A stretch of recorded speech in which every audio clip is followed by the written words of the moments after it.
One of my favorite skills in volleyball is the serve. Underhand's for our beginners, and actually you can use it through adulthood. For the underhand serve, my cues are, with the ball in your non-hitting hand, I like to have my ball out in front with my left side. I'm a right-handed swinger. Now, I will reach out, stay low. Now, what I do for beginners is I will already have your hand that's going to strike the ball already back, so that when you step forward, you're just basically swinging your arm and hitting the ball out of your hand.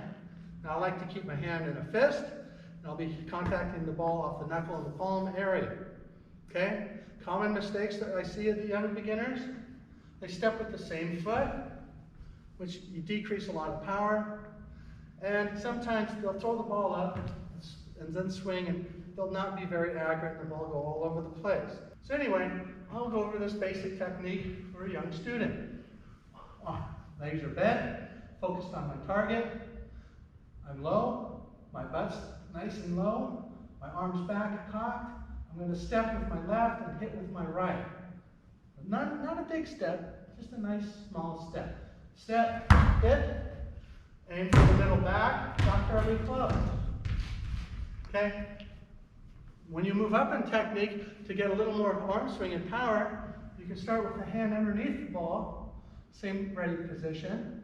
You want to then, as you step, reach back, step and swing. So ideally, it'll be reach back, step, swing.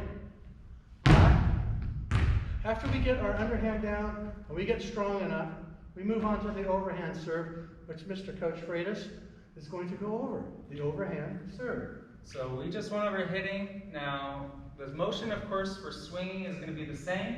The main thing now is we're not snapping our wrists, okay? So when we make contact with the ball, we're going to be using our palm, but we don't want any rotation. If there's no rotation on the ball, it's going to float, okay? When the ball floats, it's harder to manage, harder to figure out where it's going, because it's going to naturally dip either to the left or right, and it's less predictable, okay? So just like we've done before, we're going to have the ball in our less dominant hand. My hitting hand, now, there's a couple ways of doing this. If you feel it might be harder to get the ball over the net, I like to close my fist. This is less accurate, but you'll get more power. So we're aiming for the same spot, the knocking knuckles. We've got knuckles in the palm. Now, to make it easier on yourself, I usually like to keep my arm up. So if you're able to toss with one hand, you can do it this way.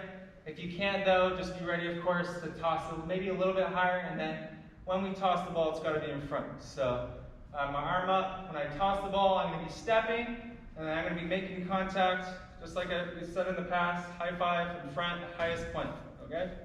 So when I'm ready, I toss the ball, step, and swing.